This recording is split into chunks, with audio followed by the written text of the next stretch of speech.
Assalamualaikum warahmatullahi wabarakatuh.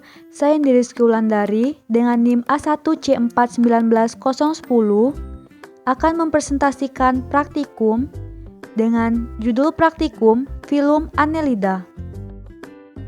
Teori. Baiklah, kali ini saya akan menjelaskan mengenai Filum Annelida. Kata Annelida berasal dari bahasa Yunani, yaitu dari kata annulus yang berarti cincin dan oidos yang berarti bentuk. Nah, Annelida ini terdiri atas 3 kelas, yaitu kelas Oligochaeta yang merupakan kelompok cacing tanah, kelas Polychaeta, dan kelas Hirudinea yang merupakan kelompok lintang. Nah, ciri morfologi dari Filum Annelida yang pertama, tubuhnya tersusun atas segmen-segmen yang menyerupai gelang atau cincin. Nah, segmen tersebut terdapat di bagian luar dan di bagian dalam tubuhnya. Nah, panjang tubuhnya itu bervariasi dan memiliki bentuk tubuh yaitu simetris bilateral. Tubuhnya dilapisi kutikula. Filum Annelida hidup di laut dan sebagian besar hidup di air tawar serta di tanah yang lembab. Untuk mengetahui anatomi dan morfologi dari Filum Annelida, maka digunakan salah satu hewan percobaan yaitu cacing tanah. Alat dan bahan: pisau atau silet, piring kaca, cacing tanah, papan, wadah cacing dan cangkul, serta jarum pentul. Prosedur kerja: carilah cacing tanah yang akan digunakan sebagai hewan percobaan.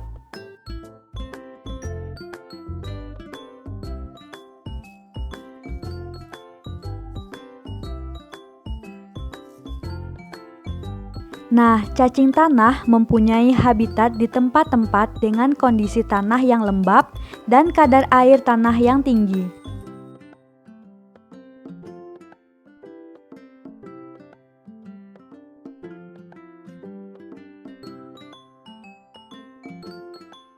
Cacing tanah merupakan kelompok hewan dari Filum Annelida kelas Oligochaeta dengan ciri tubuh memiliki cincin annulus.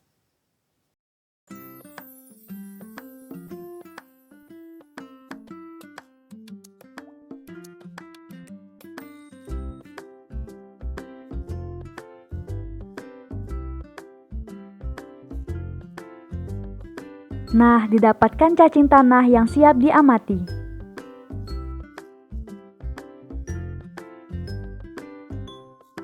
Hasil dan pembahasan. Nah, Oligochaeta ini memiliki karakter dengan sedikit seta, prostomium yang terletak di bagian ujung anterior dan memiliki klitelium. Cacing tanah ini memiliki ukuran kurang lebih 11 cm.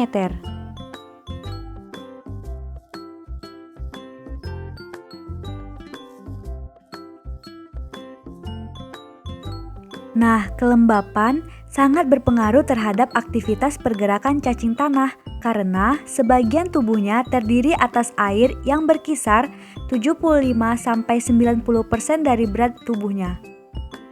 Cacing tanah tidak memiliki alat gerak seperti kaki dan tangan. Otot badannya yang memanjang atau longitudinal dan otot badannya yang melingkar tebal atau sirkuler ternyata sangat berguna untuk pergerakan.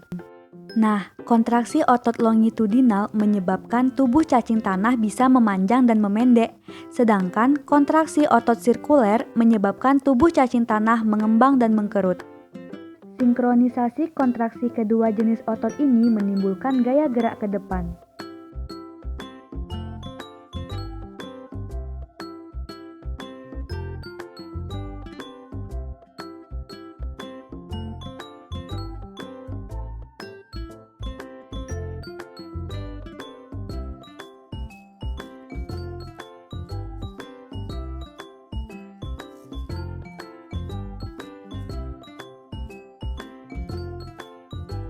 Pada cacing tanah terdapat mulut berbentuk celah.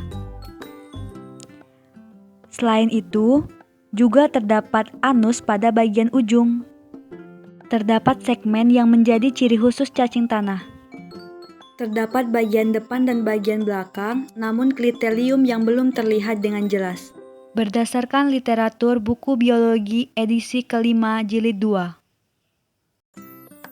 Selanjutnya, proses pembedahan untuk melihat anatomi bagian dalam pada cacing tanah. Dilakukan pembelahan sepanjang garis mediodorsal mulai dari segmen di belakang klitelium menuju ke antero sampai ke segmen pertama.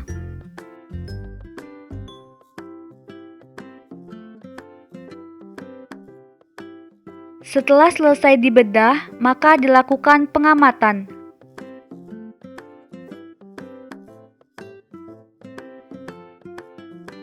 Pada anatomi bagian dalam terdapat prostomium, mulut, paring, dan septum. Jika dibandingkan dengan literatur, maka pada pengamatan ada beberapa organ yang tidak terlihat. Hal tersebut dikarenakan cacing yang digunakan masih kecil dan sulit untuk diamati. Sebaiknya digunakan cacing dewasa agar mempermudah dalam melakukan pengamatan.